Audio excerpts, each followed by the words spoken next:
किसी ने क्या खूब कहा है कि कचरे में पैदा हुआ कचरा ही रहूंगा, ये जमाने की सोच है। बड़ा हुआ तो देखा यहां तो सबकी अलग ही मौज है। जब भी खुद को साबित करने की कोशिश की, जब भी खुद को साबित करने की कोशिश की, तो सामने देखा मुझे रोकने वालों की फौज है। और लोगों को है सब कुछ करने की आजादी, पर मुझे तो लोगों को छूने तक की रोक है। और इसी शायरी के साथ हम आज का अपना ये चैप्टर लॉस्ट स्प्रिंग स्टार्ट करने वाले हैं बच्चों। बहुत ही एक प्यारा चैप्टर जो कि अनीस जंग ने लिखा, और इस चैप्टर के जरिए कहीं ना कहीं वो हमें बताएंगी कि हम लोग जो पढ़ाई कर पा रहे हैं, जो घरों में रह पा रहे हैं, अच्छा खाना खा पा रहे हैं, क्वालिटी एजुकेशन प्राप्त कर पा रहे हैं, हम लोग कितने ज्यादा लकी हैं।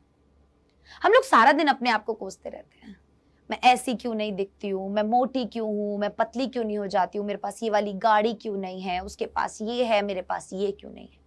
आज इस चैप्टर को पढ़ने के बाद शायद आपके दिमाग से वो सब चीजें निकल जाएंगे और आप भगवान को थैंक यू बोलेंगे कि thank you God, thank you so much for all this. आज की इस कहानी के अंदर अपने आप में दो कहानियां हैं, दो कैरेक्टर्स आप लोगों को दिखेंगे, जिसमें एक है मुकेश का कैरेक्टर और दूसरा है साहिब का कैरेक्टर। हमारी जो पहली कहानी हम आज के इस लेक्चर में करेंगे वो है साहिब की कहानी।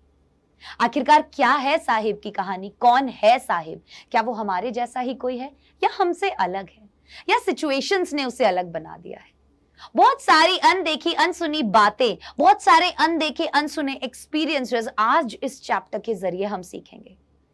लॉस्ट स्प्रिंग चैप्टर, यहां पर आप मेरे पीछे एक तस्वीर देख रहे हैं और शायद इस तस्वीर को देखने के बाद आपको लग रहा होगा कि अरे यार इतना सारा कचरा, पर ये क्या है, ये हम ही लोग तो हैं। ये किसने फैलाया है, ये किसने किया है, हम लोगों ने ही तो किया है। और जिन लोगों से हम दूर भागते हैं, जिन लोगों को हम छूने नहीं देते हैं चीजों को,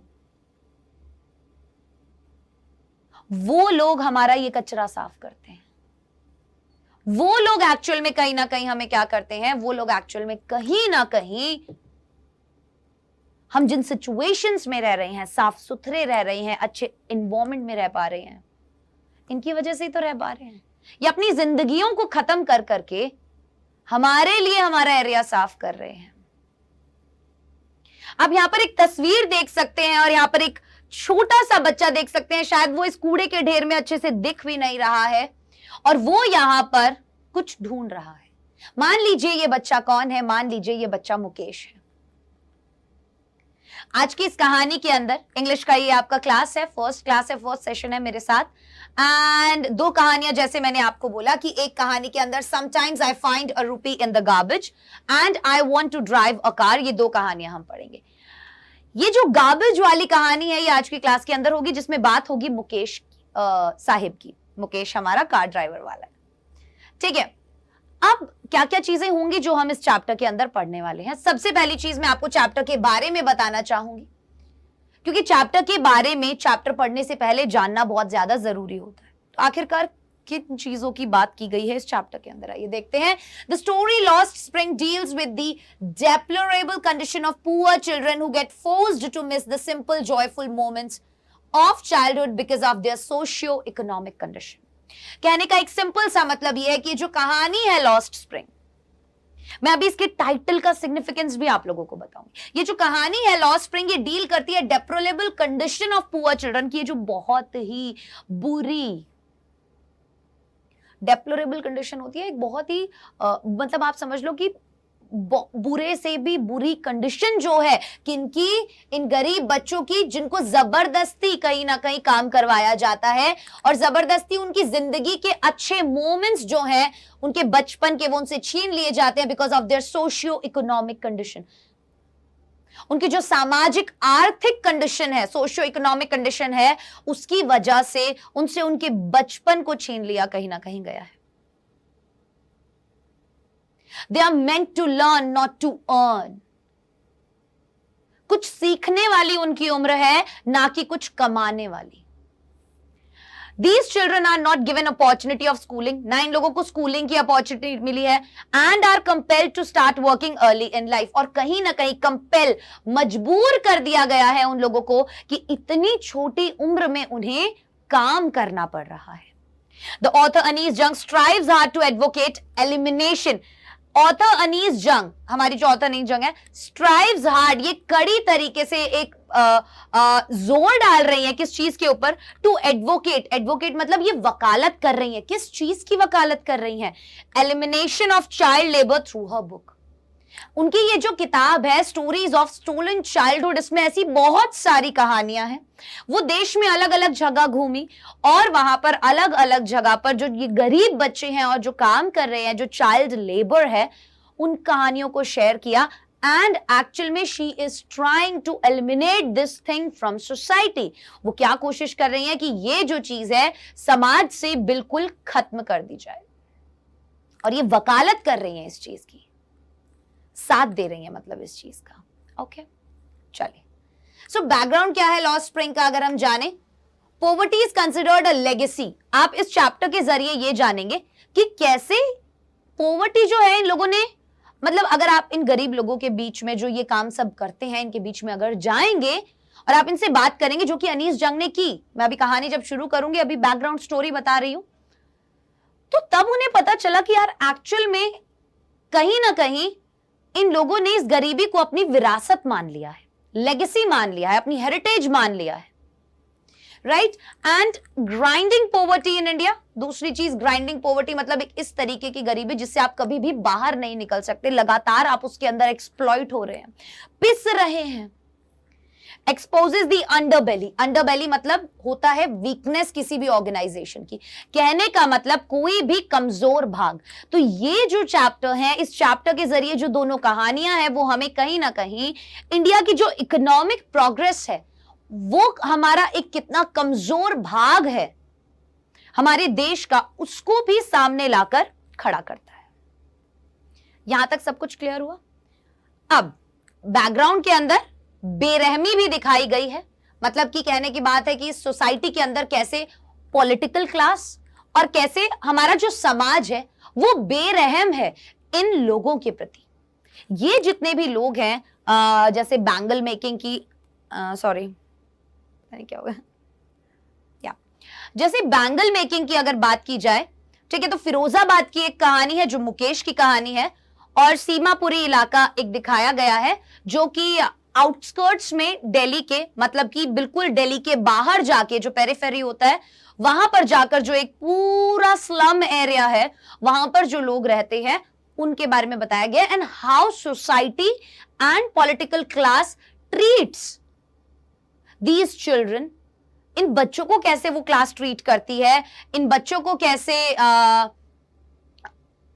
हम बोल सकते हैं कि दूर रखा जाता है, ठीक है, बेसिक नीड्स से, बेसिक रिसोर्सेज से, बेसिक राइट्स से, उसके बारे में यहां पर बात होगी। तो अभी तक मैं ये आशा करती हूं कि आप लोगों को ये तो समझ में आ गया होगा कि चैप्टर होने किस बारे में वाला है। अब देखिए, सिग्निफिकेंस टाइटल का देखना बहुत जरूरी है, बिकॉज एग्जाम में बहुत ज्यादा क्वेश्चन पूछा जाता है इसके टाइटल से रिलेटेड। सो टाइटल दिया हुआ है हमें Lost Spring, the stories of stolen childhood. Spring का जो मौसम होता है उसमें आप देखते हैं कि नई नई कलियां खिलती हैं, छोटी छोटी, राइट। स्प्रिंग का जो मौसम होता है, नई नई कलियां खिलती हैं, बाहर आती है। यहां पर स्प्रिंग को चाइल्डहुड से कंपेयर किया गया है, चाइल्डहुड मतलब बचपन से कंपेयर किया गया, और लॉस्ट बोला गया है जो चीज खो गई है। तो खोया हुआ बचपन, ये कहानी है उस खोए हुए बचपन की, स्टोलन चाइल्डहुड, जो चुरा लिया गया उनसे बचपन, उसके बारे में ये कहानी है। The title signifies how childhood often compared to spring, कि कैसे हम बचपन को स्प्रिंग से कंपेयर करते हैं, and marked by fun. So बचपन में मजाक, मस्ती, खुशी, उल्लास, फ्रॉलिक मतलब फन मतलब मेरीमेंट, इन सब का मतलब क्या होता है, फन, उल्लास, खुशी, Joy, okay. Is snapped away, snapped away मतलब छीन लिया जाता है, स्नैप्ड अवे, छीन लिया जाता है फ्रॉम द चिल्ड्रन, बच्चों से। तो कैसे ये बचपन छीन लिया जाता है इन बच्चों से, कैसे ये मजबूर हो जाते हैं, आइए फटाफट से देखते हैं। प्लॉट जो है कहानी का, दो कहानियां मैंने बोला, एक रैग पिकिंग की कहानी है। अब रैग पिकर मतलब जो कूड़ा उठाने वाले होते हैं वो, ठीक है। और बैंगल मेकिंग इन फिरोजाबाद, कि भाई जो चूड़ियां बनाने का काम है Firozabad, largest glass blowing industry के नाम से जाना जाता है। क्लियर। पहली कहानी मैंने आपको बताया कि हमारी साहिब के बारे में होने वाली है। तो वैसे दोनों कहानियों के अंदर कैरेक्टर्स जो होंगे, एक तो हमारी नैरेटर है जिनका नाम है Anees Jung, Sahib Alam a rag picker in Seemapuri, right, and a man from Udupi, the priest and his son. हम जो आज की कहानी में पढ़ने वाले हैं उसके अंदर हमें ये तीन कैरेक्टर्स मिलने वाले हैं, ठीक है। जो दूसरी कहानी हम पढ़ेंगे, सविता, मुकेश, एक बूढ़ी महिला, मुकेश की भाभी, उसके भैया, उसकी ग्रैंडमदर और उसके ग्रैंडफादर और फादर, ये सब कैरेक्टर्स उसके अंदर होंगे। मेन कैरेक्टर वैसे भी उसके अंदर मुकेश ही है, जिसके अराउंड पूरी स्टोरी रिवॉल्व करेगी। और हमारी आज की कहानी में भी मेन कैरेक्टर साहिब आलम, उसका पूरा नाम है साहिब आलम। ये एक बहुत इंपॉर्टेंट पॉइंट है, साहिब आलम से रिलेटेड बात भी इस चैप्टर में आपको बताई गई है। अब हम शुरुआत करते हैं हमारे चैप्टर की।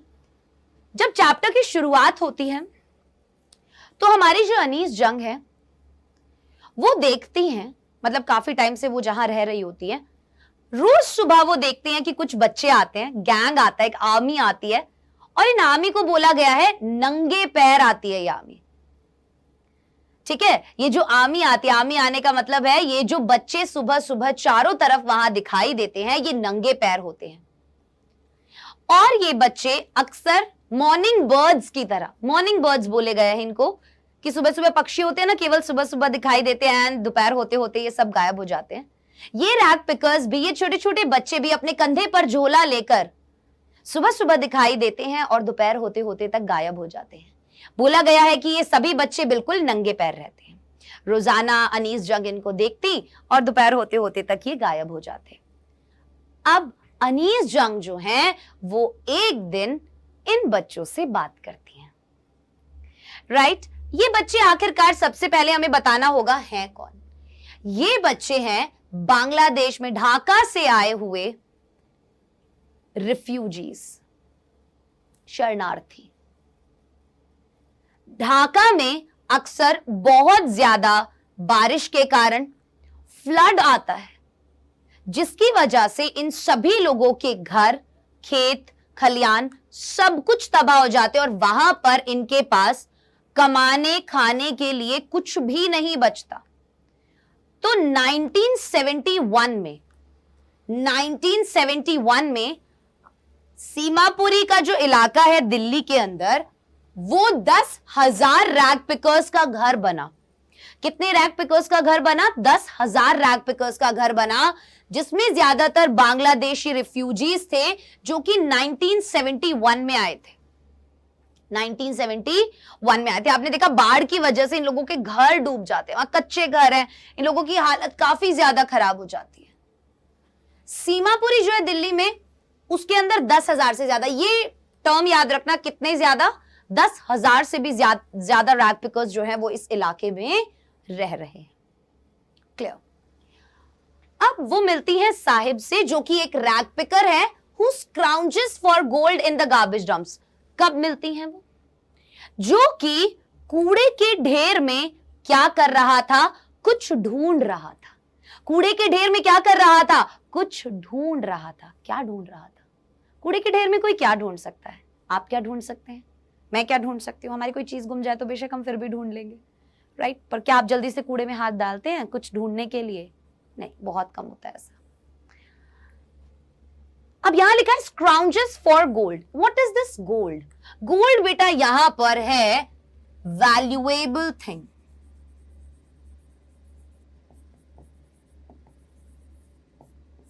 वैल्यूएबल थिंग मतलब कुछ कीमती। अब इनके लिए जो गोल्ड है, इन छोटे छोटे बच्चों के लिए जो गोल्ड है वो क्या है? ₹1। कभी कभी इन्हें 1 रुपया या 10 रुपए का नोट कूड़े के अंदर मिल जाता था, जिसकी वजह से क्या होता, ये लोग काफी ज्यादा खुश हो जाते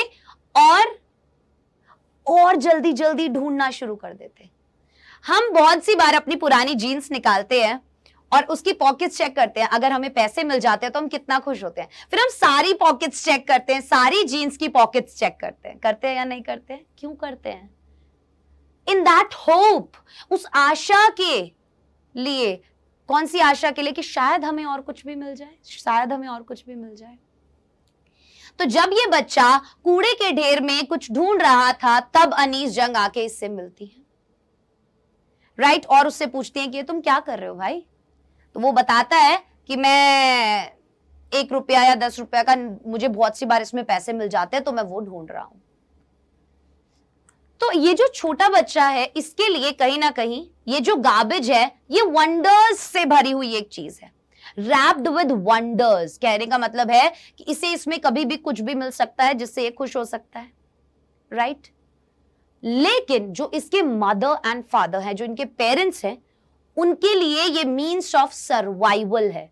क्या है इनके लिए? ये मीन्स ऑफ सर्वाइवल, मतलब जिंदा रहने का एक सोर्स है, एक जरिया है, एक तरीका है, right? Sahib belongs from a refugee family from Bangladesh. वो एक रिफ्यूजी फैमिली से बिलोंग करते हैं, बांग्लादेश की, जो लोग सीमापुरी में आकर बस गए हैं। फॉर एग्जाम्पल, इस तरीके का एरिया है यहाँ पर, जहां यहाँ आपको चारों तरफ कूड़ा ही कूड़ा दिखाई दे रहा होगा। And they are living in these transit shacks. Transit shacks क्या होते हैं? शरणार्थी जिन घरों में रहते हैं, जो टेम्परेरी घर होते हैं, उन्हें हम ट्रांजिट मतलब टेम्परेरी, शैक्स मतलब हट। तो ये जो इन झोपड़ियों में रहते हैं, जो टेम्परेरी होती हैं, ठीक है? So they believe that their transit shack are a better place than their native villages that provide no food. तो इन यहाँ पर रहने वाले लोगों का मानना ये है कि यार हमारे लिए ये जो टेम्परेरी घर है यहाँ पर इस सीमापुरी के इलाके में, इस कूड़े के बीच, कहीं ना कहीं ये हमारे लिए बहुत ठीक है। क्यों? क्योंकि जहां से हम आए हैं वहां पर हमें खाने के लिए कुछ भी नहीं है। So this is better. At least हमें एकिंग स्टमक एक टर्म यूज की गई है, मतलब हमें रात को भूखे पेट तो कम से कम नहीं सोना पड़ता। सारा दिन कुछ खाओगे नहीं तो रात में पेट दर्द होगा ना। तो वो ये बात यहां पर बोल रहे हैं, right? Once in a while the children manage to find coins and rupee notes in the garbage heaps. की कभी कभी ऐसा हो जाता है, चिल्ड्रन मैनेज टू फाइंड, की कभी कभी बच्चों को कॉइन्स या फिर रुपी नोट्स जो है वो मिल जाते हैं गार्बेज के ढेर में। The author notices how such occasional findings help the children to cling on to hope and life. और जो ऑथर है वो ये नोटिस करती हैं कि कैसे सच ओकेजनल फाइंडिंग्स, जो चीज कभी कभी हो, रोजाना उनके साथ ऐसा नहीं होता, कभी कभी ये जो चीजें उन्हें मिल जाती हैं, ये कैसे मदद करती हैं इन बच्चों की to cling on to hope and life. इनकी होता है ना कि लाइफ में अगर एक होप हो, एक तिनके का ही सहारा बहुत होता है जिंदा रहने के लिए। भाई होता है या नहीं होता है? बस उसी की बात यहां पर की गई। अब जब अनीस जंग उनसे पूछती है तो वो यही जवाब देता है कि बहुत सी बार मुझे यहाँ पर 1 रुपया या 10 रुपए का नोट या ऐसा कुछ मिल जाता है, ठीक है? और फिर उसके चक्कर में वो और ज्यादा स्क्राउंजिंग वर्ड, ध्यान रखना कि वर्ड काफी ज्यादा यूज हुआ है। अब अनीस जंग जो है वो कहीं ना कहीं उससे ये सवाल पूछना तो नहीं चाहती थी, पर उन्होंने पूछ लिया। क्या? कि तू यहाँ पर कूड़े के ढेर में ये सब ढूंढ रहा है, स्कूल क्यों नहीं जाता? और ये सवाल बिना सोचे समझे शायद मैंने भी बहुत लोगों से पूछा होगा, बहुत बच्चों से पूछा होगा जो मुझे अक्सर दिखते हैं ऐसे, और शायद आप लोगों ने भी पूछा होगा। और मुझे उस दिन के बाद से, ये कहानी पढ़ने के बाद से लगा कि मुझे ऐसा सवाल कभी भी किसी से नहीं पूछना चाहिए, right? This is the wrong question you can ask to someone, because पढ़ना सब चाहते हैं, शायद कोई दिक्कत परेशानी होगी, कोई रीजन होगा, तभी वो नहीं पढ़ पा रहे हैं। Author advises him to go to school. वो बोलती है तो यहाँ पर ये सब कर रहा है तो स्कूल क्यों नहीं जाता? एडवाइस देती है उन्हें स्कूल जाने की। तो बहुत ही प्यार से साहिब बोल देता है कि मेरे आसपास यहाँ नेबरहुड में कोई स्कूल नहीं है, जिस दिन बनेगा चला जाऊंगा। तो यहां पर ऑथर उसके इस जवाब के बाद उससे बहुत ही मासूमियत से या बिना सोचे समझे एक सवाल कर देती हैं कि अगर मैं कभी स्कूल बनाऊंगी तो क्या तू मेरे उस स्कूल में आकर पढ़ेगा? और ऑथर की इस एक बात ने कहीं ना कहीं इतनी, मतलब साहिब के दिल में एक होप जगा दी, एक आशा जगा दी, एक उम्मीद जगा दी कि क्या ये इंसान स्कूल बनवा सकती है। Sahib tells him that there is no school in the neighborhood. वो उसे बताते हैं हमारे नेबरहुड में कोई स्कूल नहीं है, और ऑथर बोलती है उसको, एक उम्मीद दे देती है कभी ना कभी कहीं ना कहीं ऐसा बोलकर कि अगर मैं कोई स्कूल बनवाऊंगी तो बेटा तू आएगा क्या, जिससे उस बच्चे को ये लगता है कि शायद ये स्कूल बनवाएगी। वो एक कहीं ना कहीं फेक प्रॉमिस था, ठीक है, जो कहीं ना कहीं उन्हें नहीं करना चाहिए था, बट उन्होंने वो जानबूझकर नहीं किया। ग्लिबली एक वर्ड यूज हुआ है, GLIBLY। अगर आप अपना चैप्टर पूरा पढ़ेंगे line by line, word to word, आपको ये मिलेगा। तो क्योंकि वो उन्होंने अनजाने में पूछ लिया था, ठीक है। कुछ दिनों बाद साहिब दौड़ा दौड़ा, मतलब पहले जब हमारी अनीस जंग ने उससे ये सवाल किया, ठीक है, कि अगर मैं कोई स्कूल बनाऊंगी तो तुम आओगे क्या, तो उसने हाँ बोला, बोले हाँ जरूर आऊंगा। सवाल पूछते ही ऑथर को ये रियलाइज हो गया था कि मैंने एक बहुत ही बड़ी और खोखली बात इस बच्चे से कर दी है, मैंने एक बहुत ही बड़ी और एक खोखली बात इस बच्चे से कर दी है, एक ऐसा प्रॉमिस मैंने इस बच्चे से कर दिया है शायद जो मैं पूरा नहीं कर पाऊंगी। लेकिन फिर ऑथर को ये रियलाइज होता है कि इनकी दुनिया, इनकी लाइफ, इनकी सिचुएशन ऐसे हजारों लाखों प्रोमिसेस से भरी हुई है जो कभी पूरे नहीं होते। अलग अलग पॉलिटिकल पार्टीज, अलग अलग बिजनेसमैन, अलग अलग बड़े बड़े लोग शायद अपने फायदे के लिए आते हैं इन लोगों के पास, वोट्स के लिए आते हैं इन लोगों के पास, और इन लोगों से बहुत बड़े बड़े वादे करके भी जाते हैं, लेकिन कोई भी वादा कभी भी आज तक पूरा नहीं हुआ। जिस तरीके के इलाके में ये लोग रह रहे हैं, जिस तरीके की कंडीशंस में रह रहे हैं, जो रिसोर्सेज इनके पास हैं, शायद उन सभी को ठीक करने के प्रोमिसेस ये सभी पॉलिटिकल पार्टीज, ये सभी बिजनेसमैन, ये सभी बड़े बड़े इन्फ्लुएंशियल लोग इनसे करते हैं, बट कभी भी वो चीजें पूरी नहीं होती। तो रियलाइज एकदम से हो गया अनीस जंग को कि ये तो एक बहुत खोखला प्रॉमिस मैंने इससे कर दिया। साहिब का पूरा नाम अगर आप जानेंगे तो वो है साहिब आलम। अब साहिब आलम जो उनका नाम है, इसके अंदर भी एक आयरनी है। आयरनी मतलब होता है एक व्यंग्य। कुछ चीजें ऐसी होती है कि आपको नाम तो सुनकर ऐसा लगेगा कि ओ माय गॉड, अगर किसी का नाम साहिब आलम है तो वो उस नाम का मतलब है लॉर्ड ऑफ यूनिवर्स, मतलब इस ब्रह्मांड का भगवान, लॉर्ड। और अगर उस बच्चे को कोई देखे तो उसकी कंडीशन ऐसी है कि वो कचरे के ढेर में 1 रुपया या 10 रुपए ढूंढ रहा है, राइट। सो साहेब का जो नाम दिया गया, शायद अनीस जंग बोलती है कि इसको खुद भी अपने नाम का मतलब नहीं पता होगा, और अगर इसे कभी पता भी चलेगा तो शायद ये खुद बिलीव नहीं कर पाएगा अपने नाम के इस मतलब से कि हो ही नहीं सकता, मेरा नाम का मतलब ये है, मैं लॉर्ड हूं यूनिवर्स का, दैट्स नॉट पॉसिबल।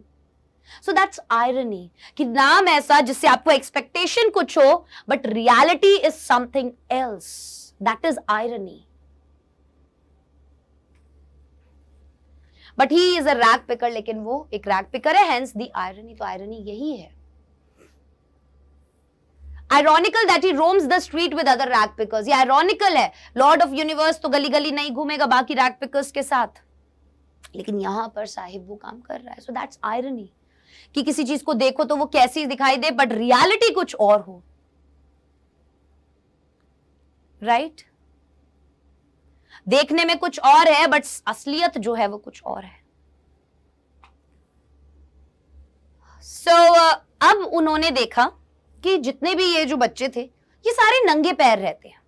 अनीस जंग ने क्या देखा कि ये जितने भी बच्चे हैं ये सब नंगे पैर रहते हैं। तो अनीस जंग ने उनसे फिर से एक सवाल कर लिया। क्या सवाल था वो? कि तुम लोग सब नंगे पैर क्यों रहते हो, चप्पल क्यों नहीं पहनते? फिर उन्हें रियलाइज होता है कि शायद ये एक ट्रेडिशन है, ठीक है, हमारे इंडिया के अंदर जो पॉवर्टी स्ट्राइकन इंडिया है, जो गरीबी की चपेट में आया हुआ भारत है, शायद उस एरिया की ये एक ट्रेडिशन है नंगे पैर रहना। अगर इनके पास जूते होते भी हैं तो भी ये नहीं पहनते। अब ये 3-4 बच्चे होते हैं, उनसे ये सवाल कर लेती हैं कि भाई तुम लोग नंगे पैर क्यों रहते हो? तो बच्चे क्या जवाब देते हैं? एक बच्चा बोलता है कि मेरे पास चप्पल ही नहीं है, दूसरा बोलता है कि मेरी मम्मी ने चप्पल इतनी ऊंचाई पर शेल्फ में रख दी थी कि मैं उतार के पहन नहीं पाया, एक बोलता है अगर मेरी मम्मी उतार के भी दे देती तो भी मैं नहीं पहनता। और उस बच्चे ने क्या पहने हुए थे? 2 अलग अलग तरीके के जूते पहने हुए थे जो फटे हुए थे।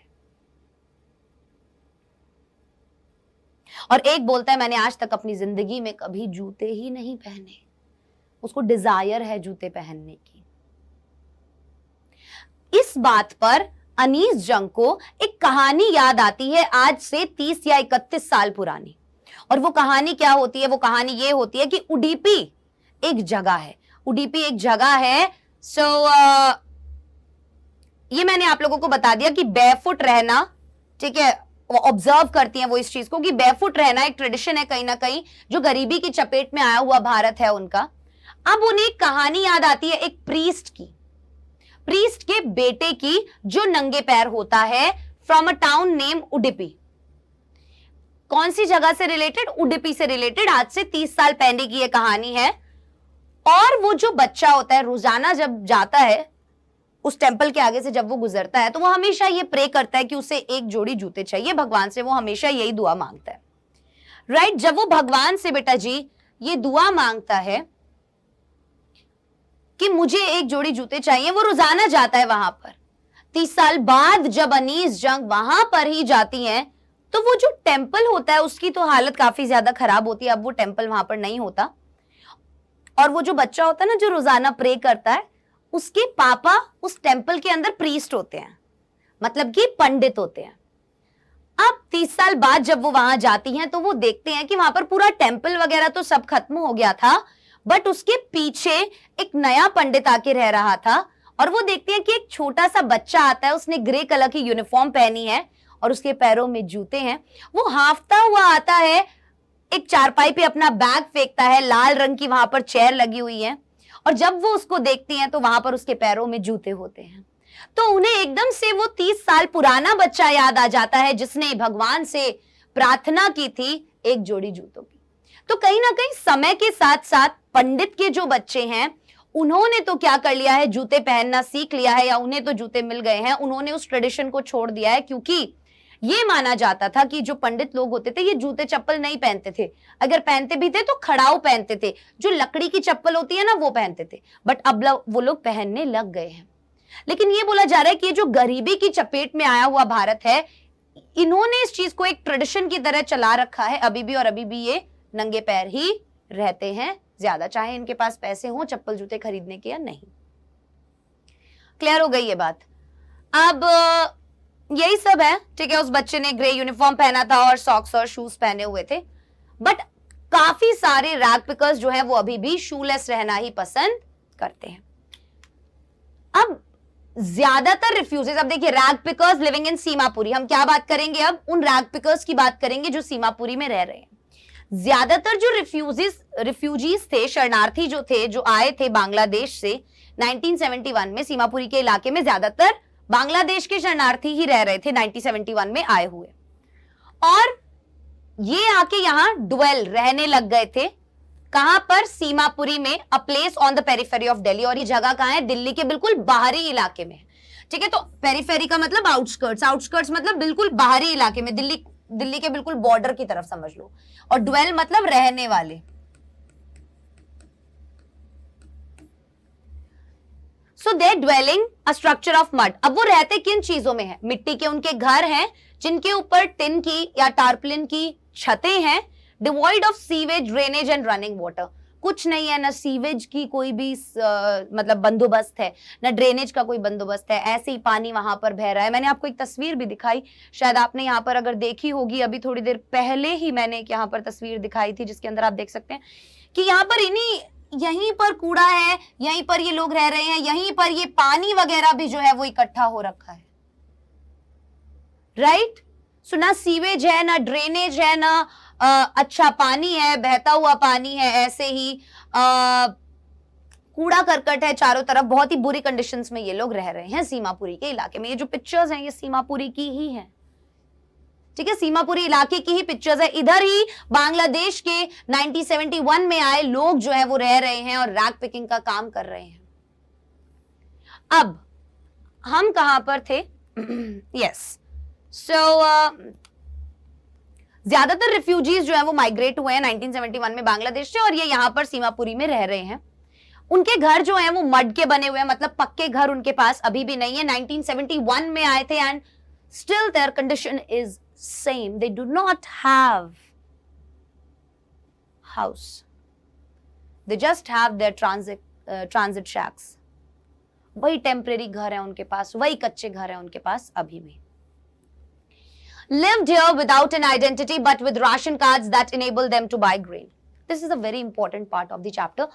बोल रहे हैं कि वो लोग यहाँ पर जब रह रहे हैं, अब क्योंकि इन बच्चों से काफी ज्यादा घुल मिल गई थी, ठीक है, अनीस जंग, तो एक दिन वो इनको मतलब देखने के लिए जाते हैं कि एक्चुअल में सीमापुरी के जो इलाके में क्या होता है, ठीक है, वहां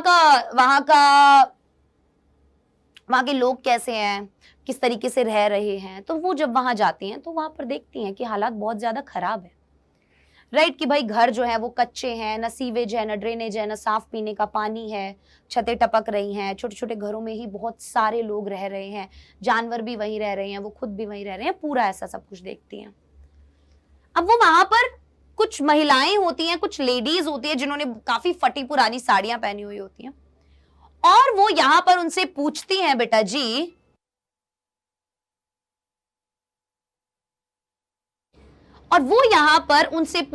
बेटा जी कि आप लोग अपनी बांग्लादेश की इतनी सुंदर सुंदर जगह छोड़कर, इतनी प्यारी प्यारी जगहें छोड़कर यहां पर आकर क्यों बस गए हो? What is the reason? है ना, इतनी प्यारे तुम्हारे खेत खलियान, तुम्हारे घर थे वहां पर, तुम वो इतनी सुंदर जगह छोड़कर यहां पर इस गंदगी में आकर क्यों बस गए हो? तो उस समय पर वो जो लेडीज होती हैं, उन ग्रुप होता है उन लेडीज का जिन्होंने फटी पुरानी बिल्कुल ऐसी टैटर्ड साड़ीज पहनी हुई थी, वो जवाब देती हैं कि खाना जो है वो बहुत ज्यादा इंपॉर्टेंट है. हम उन बड़े बड़े खेत खलियानों का, उन घरों का क्या करेंगे अगर हमें रात को भूखे पेट सोना पड़ रहा है? तो हम अगर बच्चों को पालने के लिए हमारे पास खाना नहीं है, पैसे नहीं है, तो हमें वो घर, वो खेत खलियान नहीं चाहिए, हमें रोटी चाहिए. वो ये बात बोलती हैं. Lived here without an identity. अब ना यहाँ पर उनके पास इतने सालों से कोई आइडेंटिटी नहीं है, कोई आइडेंटिटी प्रूफ नहीं है, केवल राशन कार्ड है जिनकी वजह से उन्हें अनाज मिल जाता है सस्ते दरों पर. और सरकार जो है वो इन्हें राशन कार्ड इसीलिए प्रोवाइड करती है ताकि ये लोग वोट दे सकें, और सरकार के लिए ये सभी लोग एक वोट बैंक है. खाना ज्यादा इंपॉर्टेंट है आइडेंटिटी से, ये बात वहां पर जितनी भी लेडीज होती हैं वो बोलती. तो इस लाइन को याद रखना, food is more important than identity. Food is more important than identity. Clear? अब इस टॉपिक के ऊपर बात होती है चैप्टर में कि garbage to them is gold. दोनों के लिए, पेरेंट्स के लिए और बच्चों के लिए, दोनों के लिए गार्बेज का अपना अपना इंपॉर्टेंस है. फॉर पेरेंट्स हम कहीं ना कहीं अगर बोले तो ये मीन्स ऑफ सर्वाइवल है. मीन्स ऑफ सर्वाइवल कहने का मतलब है जिंदा रहने का एक सोर्स है. लेकिन बच्चों के लिए ये जो गार्बेज है, wrapped in wonders, कि कब उन्हें कौन सी चीज मिल जाए,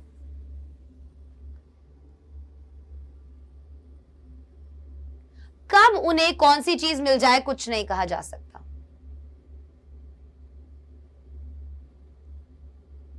क्लियर है? तो वो बच्चों के लिए वो मीन्स ऑफ सर्वाइवल नहीं है. उनके लिए तो कभी 1 रुपया मिल गया, 10 रुपए मिल गए, कभी कोई चांदी की चीज मिल गई, ऐसे है. तो गोल्ड वर्ड जो यहां पर यूज किया गया है, ये गोल्ड का मतलब सोना नहीं है, ये गोल्ड का मतलब है वैल्यूएबल चीज. और उनके लिए वैल्यूएबल 1 रुपये का सिक्का भी उनके लिए काफी वैल्यूएबल है. और पेरेंट्स के लिए ये गोल्ड क्यों है, ये इतना वैल्यूएबल क्यों है? क्योंकि ये उनके जिंदा रहने का एक सोर्स है. That is why. जैसे बोलते हैं ना कि तुम मेरे लिए चांद की तरह हो, सो चांद तो नहीं है ना, वो चांद की तरह है. दैट मीन्स इतनी प्यारी हो, इतनी खूबसूरत हो. वैसे ही उनके लिए वो गोल्ड की तरह. दैट मीन्स वो उनके लिए काफी ज्यादा इंपॉर्टेंट है for survival in that Seemapuri area. So a rupee or a coin in garbage sustains their hope. अब वो जो 1 रुपया मिल जाता है कभी गार्बेज के अंदर, कुछ भी मिल जाता है, वो उनकी उस होप को बनाए रखता है. And they keep scrounging in the hope of finding more. और फिर वो उसमें ढूंढते ही रहते हैं कि शायद उन्हें कुछ और भी वहां पर मिल जाए. Right? Saheb's yearns to play tennis, मतलब उसकी क्या क्या इच्छाएं थी, उसकी क्या क्या डिजायर्स थी, उसकी क्या क्या चाह थी. एक दिन वो साहिब को एक टेनिस का कोर्ट होता है, वहां पर उसके गेट पर खड़ा हुआ देखती हैं और उसने टेनिस के जूते पहने हुए थे और उन जूतों में एक छेद था। वो जो छेद था जूतों के अंदर, वो दिखा रहा था कि शायद किसी एक अमीर बच्चे के जूते वो थे जिसने अब ये छोड़ दिए थे, रिटार्डेड थे, और अब ये इस बच्चे के पास थे, हमारे साहिब के पास। साहिब को वो गेम काफी ज्यादा अच्छा लगता था, लेकिन वो अंदर नहीं जा सकता था। वहां उस टेनिस क्लब के गेट पर एक गार्ड बैठा होता था और अक्सर वो उस गार्ड को मतलब बातचीत करके वो गार्ड जो है कभी कभी उसको अंदर जाने देता था। ठीक है, जो ये चीज दिखाई गई है ना कि गार्ड कभी कभी साहिब को अंदर जाने देता था, ये उस सोसाइटी का वो एरिया दिखाया है, वो लोग दिखाए हैं जो इन लोगों के प्रति काइंड भी है। सारे लोग ऐसे नहीं है कि इनके साथ वो कर रहे हैं, कुछ अच्छे लोग भी समाज के दिखाए हैं जो इनके डिजायर्स को समझते हैं। तो कभी आसपास कोई नहीं होता तो वो उससे अंदर जाने देते हैं। वो किसी एक अमीर बच्चे के जूते होंगे जो उसने पहन रखे थे, कहीं ना कहीं वो चीजें उसकी पहुंच से बाहर है, वो गेम उसे बहुत ज्यादा पसंद है पर शायद वो कभी नहीं खेल पाएगा, वो ड्रेस वो जूते उसे काफी ज्यादा पसंद है पर शायद कभी वो नहीं पहन पाएगा, वो जूते जो उसने पहने हैं किसी और बच्चे के हैं, शायद उसके लिए वो इतने इंपॉर्टेंस के नहीं थे बट साहिब के लिए वो काफी ज्यादा वैल्यूएबल थे। कुछ दिनों बाद हमारी जो अनीस जंग है वो देखती हैं कि साहिब जब अपना वो झोला लेकर गलियों में घूमता रहता तो उसके चेहरे पर एक केयरफ्री लुक था, कोई टेंशन वाला लुक नहीं था। लेकिन कुछ समय बाद वो देखती हैं कि उसके हाथ में एक कैनिस्टर है, ठीक है, एक मेटलिक कोई वो है, केतली लगा लो, ठीक है, और वो एक टी स्टॉल पर काम करने लगा है जहां पर उसे 800 रुपए प्रति महीने मिलते। Can you imagine a small kid, एक छोटा सा बच्चा जो जिसकी खेलने कूदने की पढ़ने लिखने की उम्र थी, वो अभी क्या कर रहा है, वो कहीं ना कहीं अभी काम कर रहा है, शायद उसकी फैमिली की रिस्पॉन्सिबिलिटी है। वो बताता है अनीस को कि अब मुझे यहाँ पर काम मिल गया है, पॉइंट आउट करते हुए दिखाता है, देखो अब मैं वहां काम करता हूं, मुझे 800 रुपए पर मतलब पर मंथ मिलता है और मुझे दोनों समय का खाना भी मिलता है। छीन लिया उसका बचपन, अब वो किसी और के अंडर काम करेगा, वो जैसा बोलेगा इसको वैसा करना पड़ेगा, डांट सुननी पड़ेगी, सब कुछ करना पड़ेगा। तो ऑथर से वो मिलता है, स्टील कैनिस्टर उसके हाथ में होता है और वो मिल्क लेकर जा रहा होता है अपने एम्प्लॉयर के लिए, मतलब जहां पर भी वो काम करता है उसके लिए। एंड उसके चेहरे पे से वो जो एक केयरफ्री लुक था वो कहीं ना कहीं अब खत्म हो गया था, वो लुक अब कहीं ना कहीं बिल्कुल खत्म हो चुका था। अब साहिब जो है वो एक चाय की दुकान पर काम करता था, एक टी स्टॉल पर काम करता था। और इस वाले पॉइंट को सबसे ज्यादा याद रखना, लिखा हुआ है steel canister appears heavier than the plastic bag, कि ये जो स्टील का कैनिस्टर था, ये जो केतली थी स्टील की या जो भी एक बर्तन था स्टील का, ये ज्यादा भारी था उस झोले से जो ये अपने कंधे पर इतनी आसानी से टांग कर गली गली में भागता हुआ घूमता था। लेकिन अब ये जो केतली थी ये उसे भारी लग रही थी। क्यों? क्योंकि अब उसके कंधों पर रिस्पॉन्सिबिलिटी थी, अब वो किसी के और अंडर काम कर रहा था, राइट? अब उसका बचपन उससे छीन लिया गया था, अब वो आजाद नहीं था और इसीलिए वो केयरफ्री लुक, अब वो अपना ओन मास्टर नहीं था।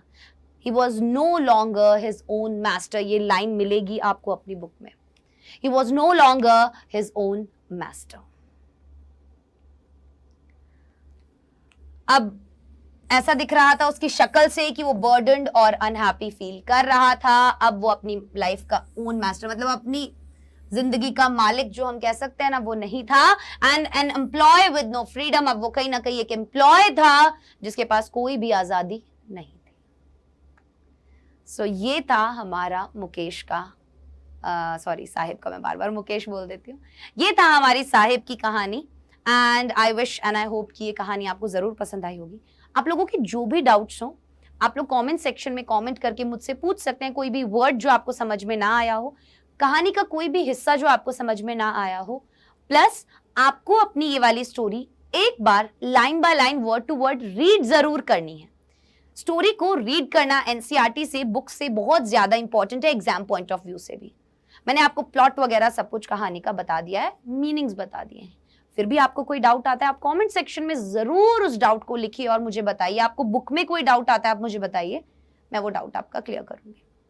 Bye bye guys, take care and all the best.